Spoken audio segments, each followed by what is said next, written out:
Hey guys, welcome back to Dio and Mike Podcast. Welcome.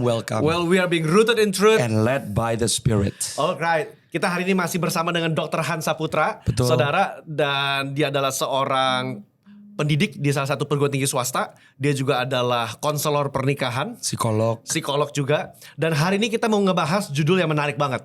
Namanya apa nih, Mike? Ekspektasi menentukan Prestasi. prestasi dalam pernikahan. Ya, ekspektasi menentukan prestasi. Yes. Right? Kita mau bicara soal ekspektasi dalam pernikahan. Kita mau bicara soal all about a good and a healthy marriage. Okay. Saudara mesti nonton dulu video sebelumnya. Betul. Untuk memahami betapa pentingnya pernikahan yang sehat. Yes. Karena itu akan melahirkan anak-anak yang sehat. Dan ujungnya anak-anak yang sehat akan melahirkan lagi satu pernikahan dan keluarga yang sehat. Sehat juga. It's a cycle. It's a cycle. Dan hari ini kita mau fokus kalau video sebelumnya kita bahas mengenai ada anaknya Samuel ketemu sama Eli, ada anaknya Eli yang Dursila, Hofni dan Pinehas. Betul. In this episode kita mau fokus kepada husband and wife. Nah, penting saudara kenapa punya ekspektasi? Karena sekarang generasi ini suka banget yang istilahnya YOLO. Yes. You only live once, go with the flow. Mentalitas kayak begitu, pernikahanmu pasti terjun bebas di jurang. Iya. You need to set expectation.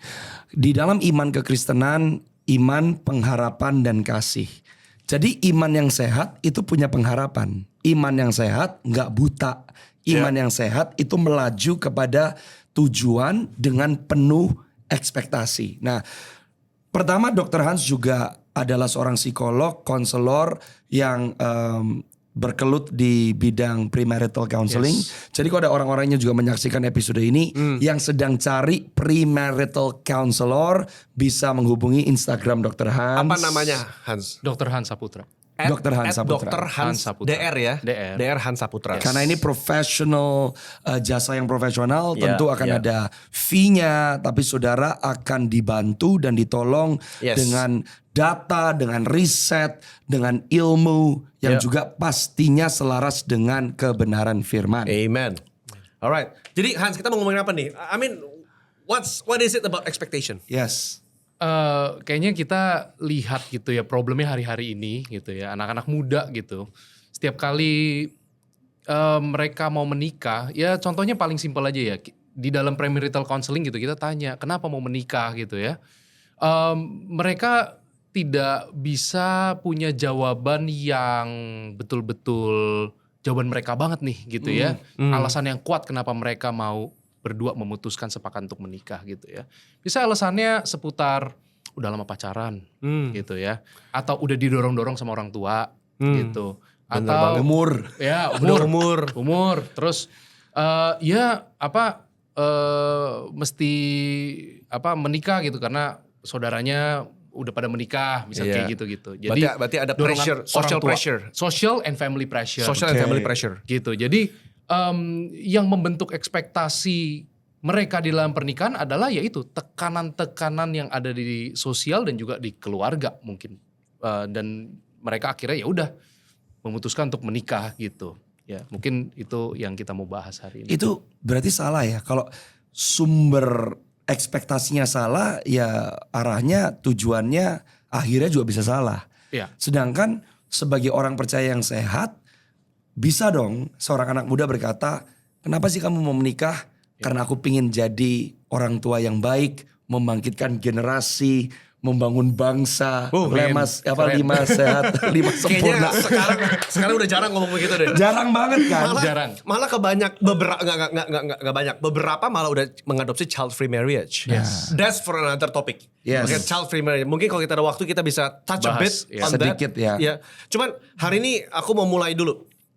Let's start from the Bible. Okay. Let's just start from the Bible. Kita mau bahas dari Efesus pasal yang kelima. Yes. Ya kan? Itu salah satu pasal yang berbicara mengenai kasih sebagai dasar fondasi hidup suami istri. Yes. Sering kali dikhotbahkan dalam ibadah pernikahan. Iya. Mike, do you wanna read the verse perhaps? Ya, ayatnya dari Efesus pasal yang kelima, ayat yang ke-21 Ya. sampai ayat yang ke-33. Tapi mungkin ayat fokusnya 32 ya, dan 33. Ya, tapi itu satu perikop Satu itu. perikop, saudara baca Ya. sendiri. Iya. Bagaimana istri harus tunduk kepada suami, suami mengasihi istri. Iya. Tapi ayat 32, rahasia ini besar, Tetapi yang aku maksudkan ialah hubungan Kristus dan jemaat. Bagaimanapun juga, bagi kamu masing-masing berlaku, kasihilah istrimu seperti dirimu sendiri, dan istri hendaklah menghormati You know suaminya. what? Let me start with this. Oke. 33 definisi pernikahan yang sehat. Ya. That's the goal. Kamu masing-masing harus mengasihi pasanganmu Ya. dan istri hendaklah menghormati suami. Ya. Bukankah itu yang semua orang mau ya? Dambakan lah. Ya, suami harus mengasihi, Ya. istri menghormati.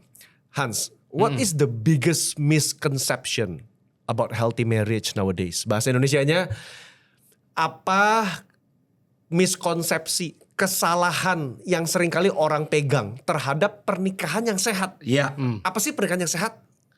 Yang Oke. salah nih, yang salah nih. salah. Orang sekarang percayai. Dan nanti kita bahas apa yang benar. Apa yang benar? Ya. Believe it or not ya, percaya atau enggak, di luar sana itu masih banyak yang bertanya bahwa saya ini sama pasangan saya ini cocok apa enggak. Kasep. Karena banyak yang pasangan berpacaran gitu ya, konseling gitu ya. Tanya, jadi saya sama pasangan saya cocok apa enggak gitu. Dan mau menikah hasilnya dilihat gitu ya, cocok apa enggak. Selalu pertanyaannya seputar cocok atau Enggak. tidak cocok. Padahal kita yang udah menjalani kita tahu tidak ada yang cocok. Nggak ada yang Ya. cocok. And marriage itu is never about compatibility. Come on. Oke, marriage. Say it again. Is never about compatibility. Gitu. Pernikahan bukan soal kompatibilitas. Bukan soal kecocokan. nyari. Kita nih satu missing puzzle, Hmm. terus the other missing puzzle yang cocok nih mana nih yang Padahal itu cocokin gitu ya. yang sering banget diomongin di dunia luar. Betul. Yes, gitu. It's a myth. Yes. It's a myth. Dan sadar apa enggak kalau kita punya mindset tentang marriage is about compatibility. Dan itu mindsetnya jadinya kita when we enter marriage, kita jadi mau take something out of the other person. Jadi menuntut. Menuntut. Karena kita jadi pikirannya, oh kalau cocok berarti apa yang bisa aku dapat dari kecocokan ini. Gitu kan. Oke. Dan itu yang ya arahnya pasti ke sana gitu. Yeah. Menuntut gitu. Berarti there is no such thing as perfect marriage. Ya. Karena kan logikanya kalau seperti puzzle, klik banget kayak colok banget gitu. Ketemu pasangannya gitu ketemu kan. pasangannya. Yes. Begitu loh. Saya pernah khotbah dan I stand by my preaching bahwa sobat soulmate. Kita pernah juga bikin ya. Solemate. Solemate ya. Ya, It's not about soul kayak jiwa, soulmate. Bukan. Ini mengenai soulmate. Kayak teman alas sepatu. teman iya. berjalan. Teman berjalan. Karena kalau nyari soulmate yang dia adalah belahan jiwaku Nggak yang ada. sangat cocok, nggak ada. Yes. Ini soal mengambil komitmen untuk melangkah bersama, mengatasi problematika kehidupan bersama. Iya. Betul. That's healthy marriage. Yes. Kita Yes. belajar bagaimana mengasihi dan belajar bagaimana saling menghormati. Iya. Begitu. So a healthy marriage is not effortless. It is Betul. intentional. Betul. Full of effort. Nah, Full of effort. Ya. Kalau gitu dari pandangannya Dr. Hans, ada ayat Alkitab yang berkata, jangan sampai kamu berlari atau berjalan dengan orang yang tidak sepadan. Oke, tadi kan dikatakan, a healthy marriage is not about compatibility. Yeah. Compatibility. Kalau gitu sepadan yang dimaksud Alkitab itu apa menurut Dr. Hans? Dua sosok yang mau jalan bareng-bareng. Gitu. Mereka yang punya prinsip yang sama di mana marriage itu adalah tentang saling mau sepakat, saling mau memberi satu prinsip, saling mau jalan bareng-bareng. Nah, itu menurut saya sepadan. Gitu Ya. ya. Jadi bukan sepadan dalam arti yang tadi bahasanya klik ya, Iya. ketemu gitu Iya. ya. Tapi benar-benar jadi pasangan yang mau saling put effort satu sama lain, maju bareng-bareng. Mau fight bareng-bareng buat Exactly. marriage ya. Yes. Mau grow bareng-bareng buat marriage ya. Ya berarti kalau merujuk kepada episode yang lalu, sepadan yang dimaksudkan adalah memiliki awareness. Betul. Yang sama. Ya. Mungkin saya mau bicara bahwa seringkali kan pemahaman orang Kristen nih ya. Oh kalau dari Tuhan pasti mulus. Nah. Kalau dari Tuhan pasti damai. Yes. Kalau dari Tuhan pasti nggak pernah berantem. Iya kan orang bisnisnya begitu. Wah ini kalau bisnis dari Tuhan semuanya dilancarkan, mulus. Ini kalau Langsung cuan. kok banyak berantem? Apa bukan dari Tuhan? Iya. Berarti harusnya itu berarti salah dong. Itu pemahaman yang salah menurut Yes. aku. Bukan berarti kita juga enforce berantem tiap hari. Betul. Tapi ada apa ya namanya ya? Ada ruang Ada ruang Untuk bertumbuh. untuk bertumbuh, Untuk begitu loh. diperbaiki. Dan sesuatu yang sehat itu bukan berarti Betul. nggak ada masalah. Come on, Effortless. that's good. Ya. Betul. Nah, jadi konflik yang terjadi dalam rumah tangga ya, kita sama pasangan, perbedaan yang ada itu bukan design flaw, bukan satu desain yang salah dari pernikahan gitu. Karena saya selalu percaya bahwa Tuhan kasih kita pernikahan itu God never gives you marriage to make you comfortable gitu. Wow. Ya. Jadi benar-benar bukan cuman sekedar senang-senang aja, tapi di situ adalah sarana yang Tuhan berikan untuk Tapi- kita bangun karakter. Oke. Tapi bukankah di luar sana banyak banget orang maunya menikah itu ya buat happy-happy? That's Iya. right. Iya dong. Betul. Kalau nggak ngapain aku merit? Nah, makanya kan Ujungnya orang ekspektasinya jadi nggak mau salah. merit. Iya. Salah ekspektasi, akhirnya yang dicapai juga salah. Betul. Nah, sebetulnya ayat yang tadi sempat ditanyakan itu kalau saudara lihat dari 2 Korintus 6 ayat 14 dikatakan jangan kamu merupakan pasangan yang tidak seimbang dengan orang-orang yang tak percaya. Sebab persamaan apa yang terdapat antara kebenaran dan kedurhakaan atau bagaimana terang dapat bersatu dengan gelap. Iya. Jadi sebetulnya saudara, sepadan atau seimbang itu bukan bicara tentang seperti Dr. Hans pernah bilang gitu loh ya, bahwa yang satu suka buah-buahan, yang satunya juga suka buah-buahan, atau seperti odol dan pasta gigi. Bukan kesamaan kita, tapi fokusnya di beban yang dipikul. Betul. Tidak seimbang, waktu yang satu tidak memiliki cara pandang yang sama, akhirnya yang seharusnya dipikul berdua jomplang. Iya. Iya. Akhirnya yang seharusnya dipikul berdua karena yang satu ekspektasinya berbeda, karena yang satu awarenessnya berbeda, akhirnya beban yang seharusnya dipasangkan atas dua lembu supaya bisa jalan itu nggak bisa kemana-mana gitu. Iya. Jadi sekali lagi saudara, sepadan bukan berarti saudara sama dengan pasanganmu. Sepadan bukan berarti cocok yang laki dan yang perempuan. Meskipun tidak cocok secara talenta, tidak cocok secara temperamen, tidak cocok secara kekuatan dan kelemahan. Tapi kalau dua-duanya punya tujuan yang sama, ekspektasi yang sama, punya awareness yang sama, kamu bisa sepadan. Iya. Iya. Iya. Iya. That's awesome. Betul. Itu membereskan menurut saya misconception ya. Iya. Bahwa anak-anak muda maunya saya harus ketemu yang cocok. Cocok. Menurut saya harus cocok gitu ya. Betul. Akhirnya bukan yang cocok banyak cekcok. Ya. Oh that's a good title for another episode. Betul. Nggak banyak cocok. Apa nggak cocok Nggak ujungnya cocok, cekcok. ujungnya cekcok. Yes, betul. Haleluya. Bahasa Indonesia seru ya, bisa dibikin seru. Seru. Hans, Yes. in your experience dari pengalaman lu, mungkin lu as you said juga Hans juga salah satu konselor pernikahan di gereja Betul. kita, gitu. Jadi semua yang menikah di tempat ini harus ngefilternya lewat Hans dulu nih. Haleluya. Begitu. Apa yang lu lihat bisa menjadi red flag atau potensi red flag yang membunuh pernikahan? Kita ngerti lah masalah besar yang dramatik.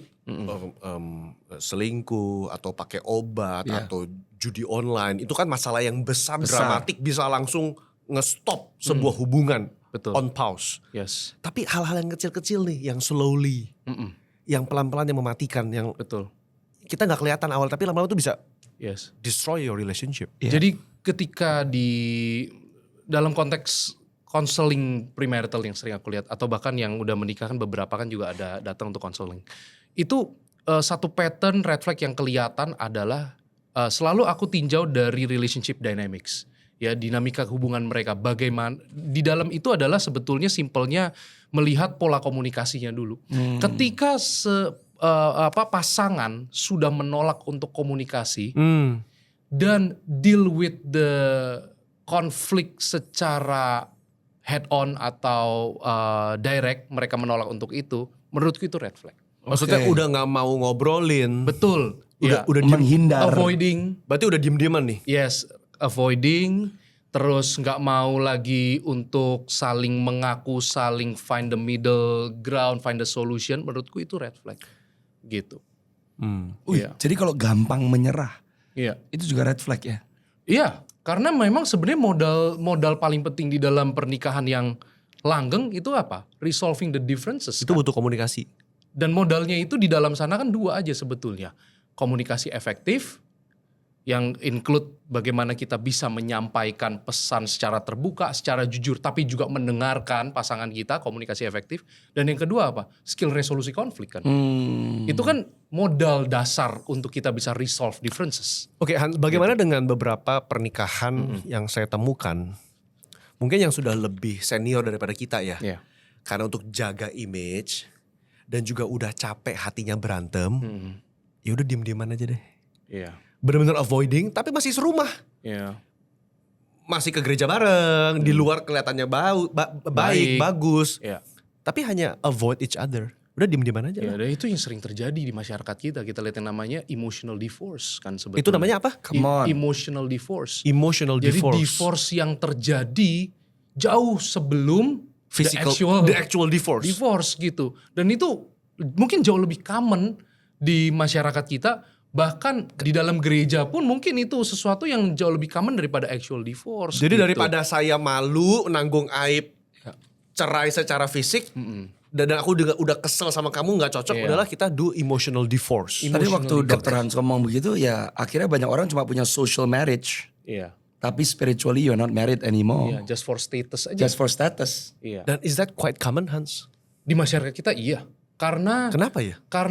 apalagi di lingkungan kita di Indonesia ya, yang sebetulnya kan kultur kita kan menjunjung tinggi nilai-nilai religius yang cukup tinggi sebetulnya, ya kan? Yang dimana gak ada agama apapun yang mengendorse Divorce. perceraian sebetulnya. Nggak ada, iya. Ya, jadi hal yang paling umum dilakukan ya adalah yaitu emotional divorce, ya Dingin. kan? Losing connection sama partner.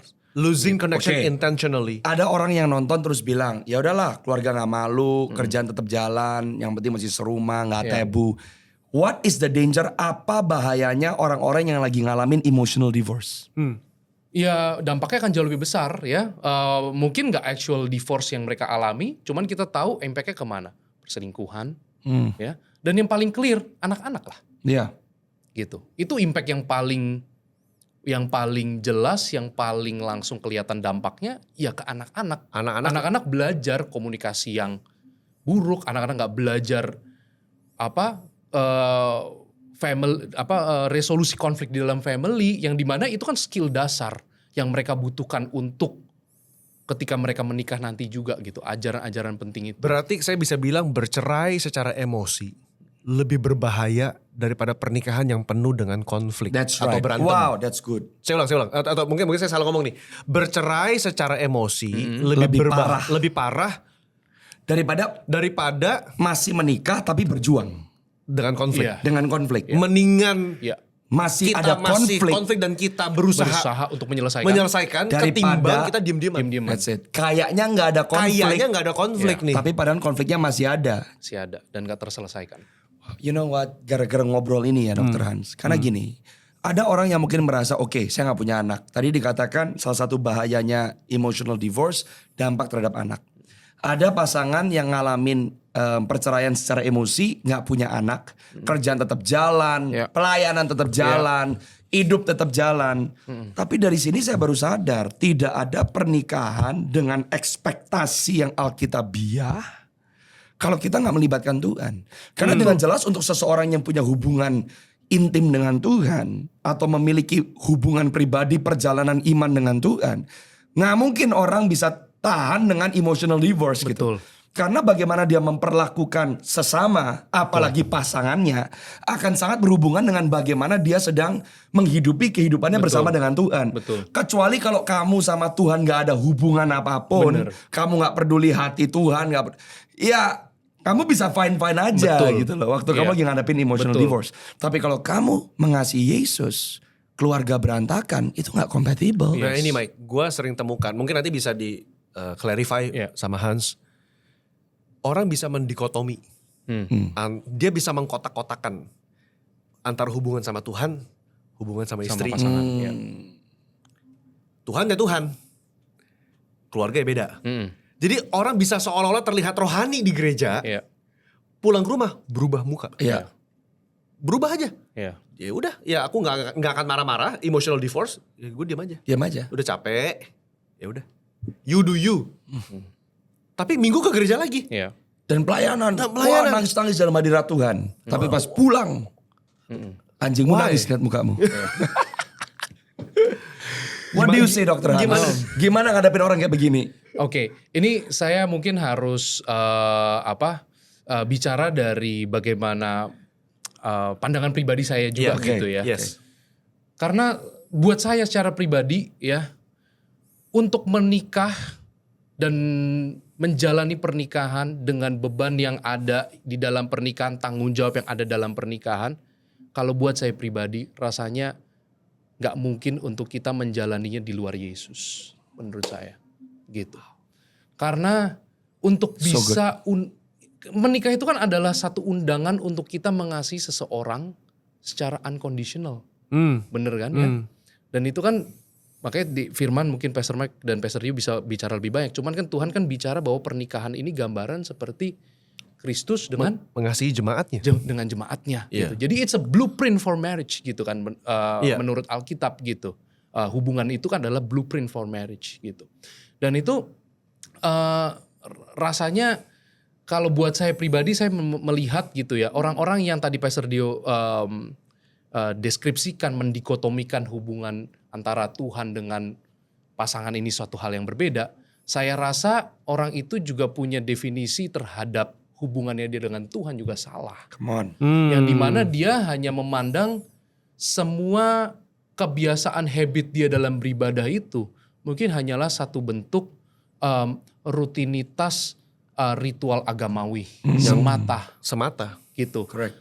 Padahal kalau kita lihat di dalam hidup kita ya rasanya nggak mungkin kita bisa punya hubungan marriage yang baik tanpa kita punya hubungan yang baik juga dengan Tuhan. Bener gak ya? Oh, Gitu kan? so good. Gitu. Jadi orang yang bisa memisahkan kedua hal itu berarti ya menurut pandangan saya secara pribadi dan dari pengalaman menjalaninya itu adalah orang-orang yang menjalani kegiatan dia beribadah hanyalah sebagai ritual agamawi. Wow. Gitu. Sedangkan tadi ayat yang kita baca di Efesus pasal yang kelima, kalau ini adalah sebuah misteri, pernikahan itu begitu indah. Dimana kalau kita mau menghidupi pernikahan suami istri yang alkitabiah, kita mendapatkan pengenalan yang lebih dalam akan siapa Kristus, mempelai agung kita dan sang kepala gereja. Jadi mungkin kita mau ngomong nih sama yang menyaksikan, tidak ada pernikahan sempurna. Yang ada di dalam Yesus pernikahan sedang menyempurnakan saudara. Amen. Satu hal yang saya mau mention juga, tadi kan kita kan baca dari Efesus 5 ayat 21 ya. Yang dimana di situ kan dimulai bahwa rendahkanlah dirimu seorang kepada yang lain di dalam takut akan Kristus gitu. Jadi kita ini saya waktu membaca ayat ini saya ngerasa gini, kalau kita memiliki tanggung jawab untuk saling tunduk satu dengan yang lain sama pasangan kita gitu ya. Bukan karena pasangan kita ini layak menerimanya, tapi karena kita takut akan Kristus. Jadi for the reference of Christ. Gitu. Out of reverence for Christ, Yeah. kita humble ourselves for each Betul. other. Jadi alasannya bukan karena pasangan kita ini layak menerimanya, tapi betul-betul karena Kristus. karena kita takut akan Tuhan gitu. Jadi yang saya rasakan adalah ya ketika kita menikah, kita tahu dulu nggak bahwa pasangan kita ini adalah pribadi yang memang Tuhan titipkan dalam kehidupan kita, makanya kita melakukan itu gitu. That's so good. Jadi kalau kita nggak ngerti bahwa pasangan kita adalah titipan Tuhan, ya kita nggak akan mau menundukkan diri kan. Gitu. Iya. Oke, Hans, tadi kita sempat ngomong mengenai emotionally divorced. Yes. What would you say kepada Yang lagi ngalamin. yang lagi nonton ngalamin. nih? Aduh, that's me banget. Itu aku banget nih. Yeah. Aku lagi stuck. I felt disconnected. Dan udah saking lamanya. Udah saking lamanya. Yeah. Bingung nih mau mulai lagi gimana nih. Udah males, udah Males, dingin. udah dingin. Iya. Oke. What would you suggest? Oke. Jadi nggak ada cara lain selain membangun koneksi itu lagi sebetulnya. Oke. Koneksi yang sudah lama terputus Oke. itu. Dan mungkin selama ini kalian-kalian yang ngalamin itu perlu sadar ya, perlu berubah cara pikirnya, di mana keintiman untuk bisa terjadi itu selalu dimulai dari diri kita gitu. Oke. Dengan cara apa ya? Kita harus memberi gitu. Intimacy starts with giving gitu. Kalau orang dunia kan selalu bilang kan take and give, take Oke. and give, ya kan? Harusnya kebalik mungkin, give dulu baru take gitu kan? Gitu kan? Bukan Nah, take and give tapi give and take. gitu kan? Dan it's biblical. Karena Tuhan juga mengajarkan, give and it shall be given unto you. Beri, maka kamu akan diberi. Iya. Tapi awalnya bukan menerima dulu, memberi. Betul. Ya contohnya aja deh, ada satu teori yang dipopulerkan sama Dr. Stephen Covey, Seven Habits ya. Dibilang dia bahas tentang emotional bank account. Dia bilang kayak gitu. Ya. Untuk kita bisa, kan kalau kita datang ke bank ya, kita kan harus taruh uang dulu. Baru bisa narik. Baru bisa narik. Nggak mungkin kita bisa narik uang. Kalau nggak pernah naruh Nggak pernah uang. naruh uang. Kalau nggak ada uang di situ. Gitu. Ya sama. Kita di dalam keluarga pun ya, kita banyak naruh apa kita banyak narik. Tapi ini bukan duit, ini emotion. Ya kan? Kalau kita banyak naruhnya negative emotion, jangan harap kita pernah tarik positive emotion. Come on. Oke, so how do you do that practically? Bagaimana kita secara praktikal sekarang menabur atau menabung good positive emotion? To build a connection Gimana? di tengah-tengah lagi dingin nih. Lagi dingin. Orang yang satunya mungkin belum mau, Udah males. Iya. atau bahkan reject. Gimana? It's a very tough situation ya, karena memang itu dibutuhkan dua belah pihak gitu. Cuman kalau buat teman-teman yang mendengar hal ini dan merasa disadarkan, again it always starts with you. Kayaknya sulit untuk seseorang itu menolak kasih gitu ya. Kalau kita nih orang dingin ya, kalau kita perhatian sama dia mungkin pertama dia tolak. Tapi kalau kita terus berusaha perhatian terus, kayaknya nggak ada orang yang menolak kasih gitu ya. Itu Iya. ngomong begini jadi kayak Tuhan Yesus yang terus-menerus mengasihi kita yang berdosa. Terima Betul, kasih gitu. Tuhan Yesus. Dan kita yang akhirnya meresponi itu kan, kita kan tadi juga menolak kasih itu Kita kan. menolak kasih itu. Iya. Iya kan, dan sampai pada akhir kita disadarkan bahwa enggak, dia terlalu sayang gitu sama kita, gitu kan. Jadi untuk para suami-suami, untuk para istri di sini yang lagi dingin, keep on loving, Keep on loving. keep on giving, Yes. right? Betul, karena itu Teruslah tanggung jawab mengasihi. kita. Bukan Sekalipun dia karena tolak kasihmu. Iya. Karena mungkin dia kesel, dibeliin bunga, dibuang. Terus aja. Diajak makan, nggak mau. Betul. Disenyumin, dicemberutin. Betul. Just keep on doing it. Iya. Sambil berdoa. Minta Betapa tuntunan Roh Kudus. ini pengharapan ya. Pengharapan. Kalau ada orang yang pernikahannya saat ini lagi ngelewatin masa yang sukar, jangan berpikir pernikahanmu sudah kandas, belum. Iya. Ya. Kalau kamu mau menjadi orang pertama yang melangkah dulu Iya. untuk membangun koneksi itu. Mungkin saya juga bisa tambahkan, kembali ke kaki Yesus terlebih dahulu. Iya. Betul. Karena kamu gak sendirian. Betul. Ada pribadi yang ketiga yang menyertai kamu. Yang nolong kamu, ngasih kamu hikmat. Dan juga meskipun pasanganmu belum memberikan respons yang kamu kehendaki, tapi Yesus memberikan responsnya dulu. Iya. Di mana perkenanannya, penghiburannya, kekuatannya. Dan itu akan menjadi kekuatan buat kamu yang mau melangkah untuk tidak berhenti, That's right. tapi terus mengerjakannya. Amin. Makanya itu yang saya bilang tadi, Pastor Mike, Pastor Dio ya. Rasanya kalau buat saya pribadi, menjalani pernikahan di luar Yesus tuh satu hal yang sulit banget dan gak mungkin. Karena invitationnya itu unconditional kan. Unconditional love itu. Bayangin kalau kita lagi ngalamin situasi seperti itu, tapi kita gak pernah ngerasain kasih Tuhan gitu ya. Mungkin itu jadi tough banget buat kita untuk tetap menabur kasih di tengah-tengah Wow, that's situasi yang mungkin dingin sama pasangan. Tapi gimana kalau ada orang ngomong, well, saya juga nggak serius sama Tuhan Yesus, tapi pernikahan saya fine-fine aja. Atau nggak ada orangnya juga ngomong, ada orang saya kenal nggak kenal Tuhan Yesus, Ya. tapi Baik-baik pernikahannya baik-baik aja. Ya. Nah, mungkin dari sini juga saudara harus bisa menjawab, apa sih secara alkitabiah yang menjadi goal Tuhan dengan instansi pernikahan, Pastor Dio? I mean, I will say that baik belum tentu benar. Iya, Itu dulu. Baik belum tentu benar. that's right. Betul. Yang kita kejar adalah pernikahan yang biblical. Benar. Bukan pernikahan yang baik menurut kacamata dunia. Yes. Banyak hal yang baik di luar, banyak.